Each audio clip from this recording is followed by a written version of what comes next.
canal. Se você ainda não for inscrito no meu canal, já vai deixando seu joinha, já vai se inscrevendo. Tá certo? Gente, ó, essa daqui é a parte 1 desse vídeo. Eu vou fazer mostrando as minhas slides. Mas a parte 2 eu vou mostrar minhas outras slides. Tá certo? Ó, essa é a azul, a blue.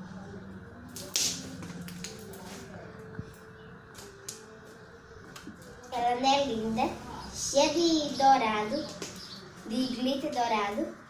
Também tem essa branquinha.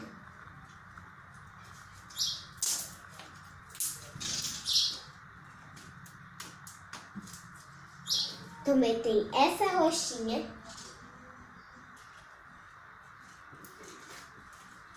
Ai, como ela tá macia.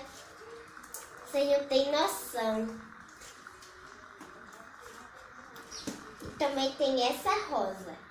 Essa rosa aqui, bem linda, ó. Bem clique, ó.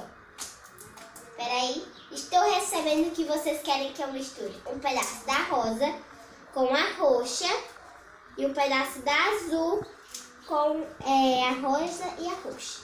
Vocês querem ver que cor fica? Então tá bom.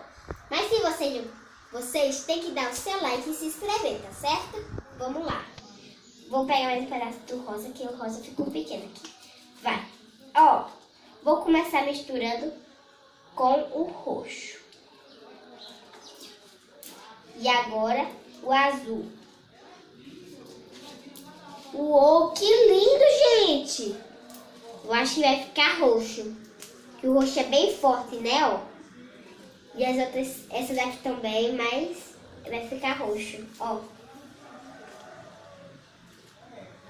Vamos misturar bem misturadinho.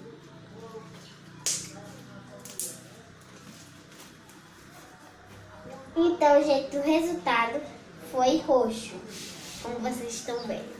Vocês gostaram desse vídeo? Se vocês tiverem gostado, já vai deixando seu joinha, se inscrevendo aqui já vai se inscrevendo. Então tá bom. Tchau, foi muito legal.